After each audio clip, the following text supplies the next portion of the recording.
नमस्कार मित्रों, मैं हूं डॉक्टर हरिनिवास। भक्ष्य अभक्ष्य की बात चल रही है।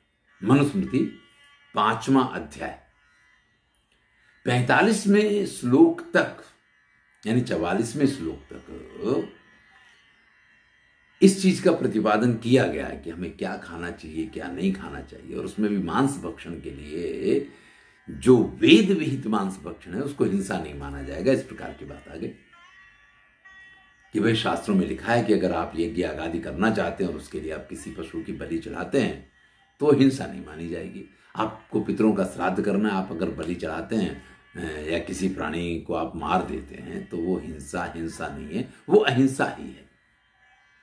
चलिए 45वां श्लोक है, यो हिंसकानि भूतानि हिनस्ते आत्म सुखेच्छया। जो प्राणियों की हिंसा अपने सुख के लिए करता है, सा जीवन से मृतस्य न कश्चित सुख मिलते। उसके लिए शास्त्र ये कह रहे हैं कि न तो उसको जीते जी सुख मिलता है, न उसको मरने के बाद सुख की प्राप्ति होती है। यानी ऐसा व्यक्ति कभी सुखी नहीं हो सकता है जो सिर्फ अपने सुख के लिए यह काम करता है। अगर आप यज्ञ आदि कर रहे हैं, अगर आपको पार्टी देनी, अगर आप देखिए जब भी देवताओं के लिए आप यजन करेंगे और उसमें आप बलि चढ़ाएंगे तो मांस भक्षण आप अकेले नहीं कर रहे हैं, वो अपने अपने लिए नहीं किया है, या वो सिर्फ अपने लिए नहीं किया है। इस प्रकार का इसका एक उल्लेख है। यो बंधन बधक क्लेशान प्राणिनाम ना चिकीर्षति सा सर्वस्य हित प्रेप्सु सुखम अत्यंत मस्मते। भैया यहां तो बड़ा ही श्रेष्ठ विचार कि जो प्राणियों के बंधन को स्वीकार करने के लिए तैयार नहीं होता है, यानी प्राणियों को मारना तो दूर, उनको बांध के रखा जाए ये चीज भी जिसको अच्छी नहीं लगती है, ऐसा व्यक्ति जो सभी प्राणियों के, सभी भूत के हित में लगा रहता है, वो अत्यंत सुख की प्राप्ति करता है। ना कृत्वा प्राणिनाम हिंसा मांस मुत्पद्यते क्वचित्। देखिए आपको मांस भक्षण करना है, लेकिन अगर आप प्राणियों की हिंसा नहीं करेंगे तो मांस की प्राप्ति तो ऐसे तो संभव नहीं है। आप अपनी जांघ का मांस काट के और उसको तो कढ़ाई में तल के खाने वाले नहीं है। तो किसी न किसी प्राणी की हिंसा करेंगे तभी मांस की प्राप्ति होगी। न च प्राणी बधा स्वर्गम तस्मान मांसम विवर्जय। लेकिन अगर आप किसी भी प्राणी की हिंसा करते हैं, किसी का वध करते हैं, तो वो आपको पुण्य देने वाला नहीं है, यानी उससे आपको स्वर्ग की प्राप्ति कभी नहीं हो सकती है। इसलिए मांस भक्षण का स्पष्ट निषेध करते हैं। समुत्पत्ति ही मांसस्य बध बंधो च देहिना।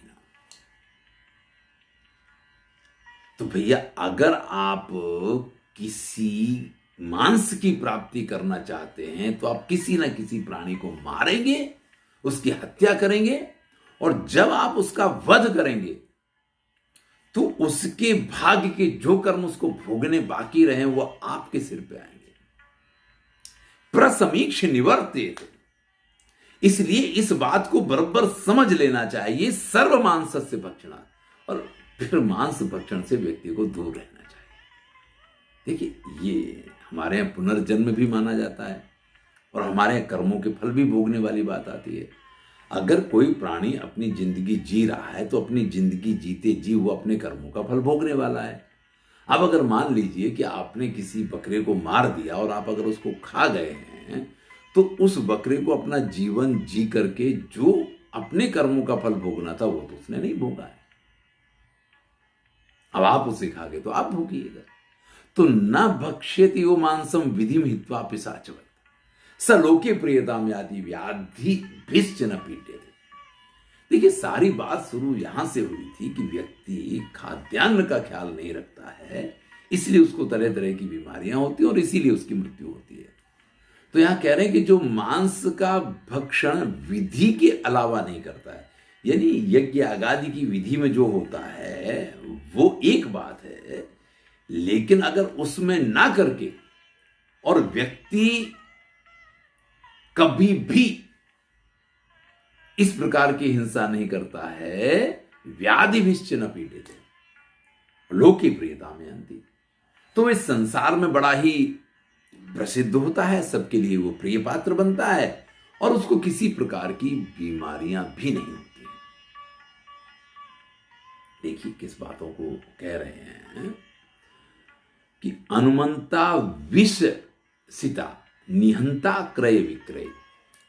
एक अनुमति देने वाला होता है, एक उसको खरीदने वाला होता है, एक मारने वाला होता है, एक बेचने वाला होता है, एक उसको पकाने वाला होता है। अनुमंता विषसिता, निहंता यानी मारने वाला, क्रय यानी खरीदने वाला, विक्रय यानी बेचने वाला, संस्कर्ता मांस पकाने वाला, चोप हरताचार उसको लाने वाला, खादकस चीती और जो उसको खाता है। देखिए एक पशु को मारने की अनुमति देता है, दूसरा उस पशु को मारता है, तीसरा उस पशु को खरीदता है, चौथा उसको बेचता है, फिर उसको बाकायदा पकाया जाता है, फिर उसको कहीं ले जाया जाता है, फिर कोई उसको खाता है, यानी परसने वाला हो गया और खाने वाला। ये सभी उस पशु की हत्या के घातक माने गए।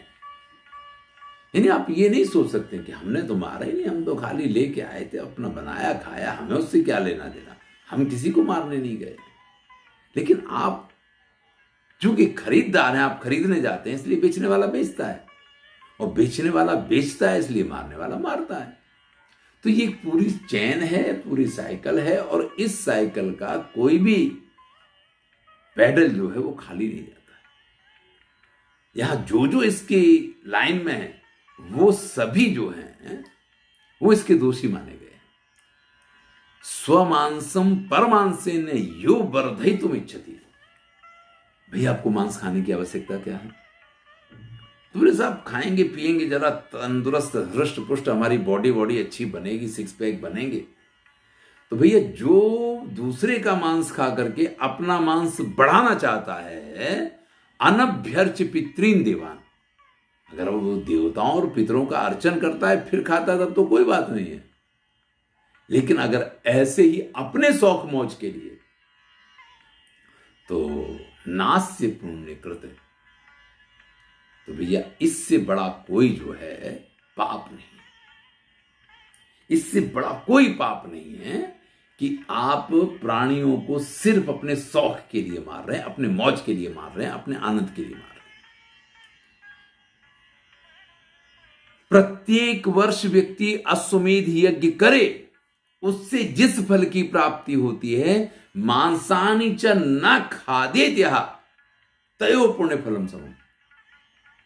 और दूसरा एक व्यक्ति है कि वो अश्वमेध यज्ञ नहीं करता है, लेकिन वो सिर्फ मांस नहीं खाता है, तो उसको अश्वमेध यज्ञ करने वाले से बड़े फल की प्राप्ति होती है। जो लोग मनुस्मृति को लेकर के ये कहते हैं कि वो मांस भक्षण का पक्ष लेते हैं, उनको ये भी देखना चाहिए। देखिए वो एक स्थिति है कि हम कुछ विशिष्ट कार्य कर रहे हैं, कोई पार्टी हो रही है, उस पार्टी में हमने इस चीज का आयोजन किया।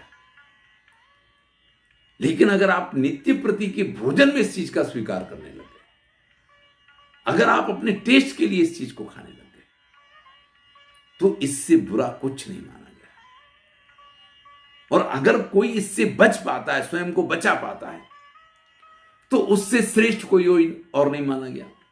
देखिए कहा कि प्रतिवर्ष आप अश्वमेध यज्ञ करके जिस यश और जिस पुण्य की प्राप्ति करते हैं, अगर आप मांस का भक्षण नहीं करते हैं तो भी आपको उसी पुण्य फल की प्राप्ति होती है। भाई मांस की परिभाषा क्या है? भाई यहां मैं जिसके मांस का भक्षण कर रहा हूं, जब मैं वहां जाऊंगा यानी परलोक में, वो मेरे मांस का भक्षण करेगा। प्रवदंती मनीषिणा, ऐसा मनीषी लोग कहते हैं। हमारे यहां तो हमारे पिताजी तो हमेशा एक बात कहते थे कि देखो किसी का कर्जा लिया तो वापस कर देना, क्योंकि इस जन्म में तो मनुष्य बन के वापस करोगे, और अगर तुमने इस जन्म में मनुष्य बन के किसी का लिया हुआ कर्जा वापस नहीं किया तो अगले जन्म में उसके घर का गधा बनना पड़ेगा और फिर माल ढोके उस ऋण को अदा करना पड़ेगा। तो यहां जो भी प्राणी इस संसार में जन्म लेते हैं सबका एक अपना, जिसको कहें कि एक भाग्य होता है, और हर पशु जो है अपने हिस्से के अपने कर्मों के फलों को भोग रहा होता है। अब अगर आप उसका मांस भक्षण करते हैं, और वो भी किस लिए कर रहे हैं, अपने शौक मौज के लिए कर रहे हैं, तो फिर भैया इसका तो स्पष्ट निषेध है। और ये कहा है कि आप जिसका मांस यहां खाते हैं, मरने के बाद जब आप नरक में जाएंगे तो वही आपके मांस का भक्षण करेगा। न मांस भक्षणे दोषो न मद्ये न च मैथुने। बहुत बड़ी बात कहते हैं, 56वां श्लोक है कि भैया न तो मांस खाने में कोई दोष है, न मदिरा पान में कोई दोष है, न मैथुन यानी स्त्रियों के साथ संबंध बांधने में कोई दोष है। स्त्रियां पुरुषों के साथ, वो तो वैसा वर्सेस है, यहां तो यही बोला जाएगा कि स्त्रियों के साथ संबंध बांधने में, क्योंकि ये प्रवृत्ति ऐसा भूता नाम, ये तो लोगों का स्वभाव है। यानी व्यक्ति का एक सामान्य स्वभाव है, मांस भक्षण में उसको आनंद आता है। व्यक्ति का एक सामान्य स्वभाव है कि उसको मदिरा पान करके बड़ा अच्छा लगता है। व्यक्ति का एक स्वभाव है कि किसी के साथ संभोग करके उसको जिस आनंद की प्राप्ति होती है। शास्त्र ये कहते हैं कि ये सारी चीजें स्वाभाविक हैं, भूतानाम निवृत्तिस्तु वहां फला। लेकिन जब आप इनसे बाहर आते हैं तो वही तो आपको श्रेष्ठ बनाता है, और उसी का श्रेष्ठ फल आपको हमेशा प्राप्त होता है। बात वही आ गई कि आहार निद्रा भय संततित्वम सामान्य में तत् पशुभिर नराणाम। मनुष्यों में और पशुओं में ये सारी चीजें एक ही जैसी है। मांस भक्षण करना वो भी फाड़ के खा जाते हैं, मदिरा पान करना वो भी अपनी एक मस्ती के लिए, वो तो इस प्रकार की जड़ी बूटियों को जानते हैं प्राणी लोग कि वो उनका सेवन करते रहते हैं। और मैथुन करना ये तो एक स्वाभाविक, जैसे पशुओं में ये सारे नियम पाए जाते हैं, मनुष्यों में भी ये सारे नियम स्वाभाविक रूप से पाए जाते हैं। जो व्यक्ति इनका परित्याग कर पाता है वही तो इस संसार में सबसे श्रेष्ठ है। तो भैया हम इस चीज को ध्यान से समझें। मनुस्मृति ने कहीं भी मांस भक्षण को जो है वो प्रोत्साहित नहीं किया। मनुस्मृति ने जितने कठिन शब्दों में ये बात प्रस्तुत की है कि मांस भक्षी जो भी है वो एक प्रसाद के रूप में प्राप्त करता है, एक श्राद्ध के रूप में लेता है, तो वो एक बात है, क्योंकि उसने अपने लिए नहीं किया। लेकिन जो अपने लिए ये काम करता है उससे बड़ा इस संसार में कोई पापी नहीं। वो भी एक चीज है जो ये कहते हैं कि मांस भक्षण जो है वो अगर देव कार्य में, पितृ कार्य में, इन सब में होता है, मधुपर्क वगैरह के लिए किया जाता है, यानी किसी के स्वागत वगैरह के लिए जब किया जाता है, तो इसको हमारे यहां हिंसा नहीं माना गया, क्योंकि ये आपने एक भोजन का बंदोबस्त किया। इसमें आपकी एक मजबूरी थी, आपकी समस्या थी कि आपके यहां और कुछ नहीं था, एक प्राणी था, उसको मार करके आपने और सबको भोजन करवा लिया। लेकिन जब आपके पास सब कुछ है फिर भी आप किसी की हत्या करते हैं,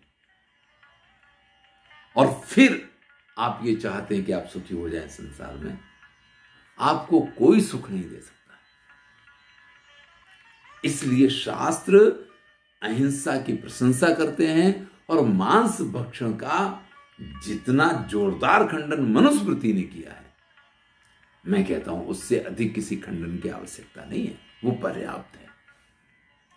क्योंकि जब उन्होंने ये कह दिया कि तो व्यक्ति का नेचुरल स्वभाव है कि वो इस प्रकार का व्यवहार करे, अगर वो इससे बाहर आ पाता है और अहिंसा का पालन करता है, वो किसी को नहीं मारता है, या किसी ने मारा वो कुछ ऐसा ग्रहण ही नहीं करता है, तो उससे बड़ा पुण्यात्मा कोई दूसरा नहीं है। ये कहा है कि उसको अश्वमेध यज्ञ करने के फल की प्राप्ति होती है। तो भैया आप स्वयं सक्षम हैं, आप स्वयं समझदार हैं। शास्त्र ये तो कहते हैं कि अगर कोई समस्या है, कोई मुश्किल है, कोई ऐसी स्थिति है जहां आपके पास अन्न की व्यवस्था नहीं है, लेकिन अगर मांस की व्यवस्था संभव है तो उसको स्वीकारा जा सकता है, उस कार्य को उस परिस्थिति में किया जा सकता है। लेकिन ये शास्त्र विहित होना चाहिए। शास्त्रों में जिस प्रकार से इनका उल्लेख है उसी प्रकार से इनके पूरा संस्कार और सारी चीजें होनी चाहिए। जब व्यक्ति मात्र और मात्र अपने शौक मौज के लिए ही काम करने लग जाता है, तब हमारे शास्त्र ये कहते हैं कि ये सबसे बड़ा पाप है। तो भैया जब व्यक्ति अहिंसात्मक होता है, जब व्यक्ति लोगों के कल्याण की भावना करता है, तो वो परम सुखी होता है। तो व्यक्ति अगर मांस भक्षण नहीं करता है तो उसको जिन पुण्यों की प्राप्ति का वर्णन किया गया है, उसके बाद मांस भक्षण कोई मूर्ख ही कर सकता है। हां, जो विधि विधान है उनमें इसका निषेध नहीं था, और इसका कारण यह था कि जब कोई बड़ी विधि होनी है, कोई यज्ञ आदि होना है, तो हमारे पास इतना अन्न नहीं हुआ करता था कि हम सबको इस प्रकार से भोजन करवा पाए। इसलिए उस समय अगर किसी प्राणी को इसका भोग बना दिया जाए तो बलि चढ़ती थी, और फिर उसी के मांस से उन सबके भोजन की व्यवस्थाएं हो जाया करती थी। धन्यवाद। इसमें क्या योग्य है क्या अयोग्य है, मैंने तो कोशिश की है और आपको भी समझ में आ गया होगा। अच्छा लगे तो मित्रों के साथ शेयर अवश्य कीजिए। धन्यवाद।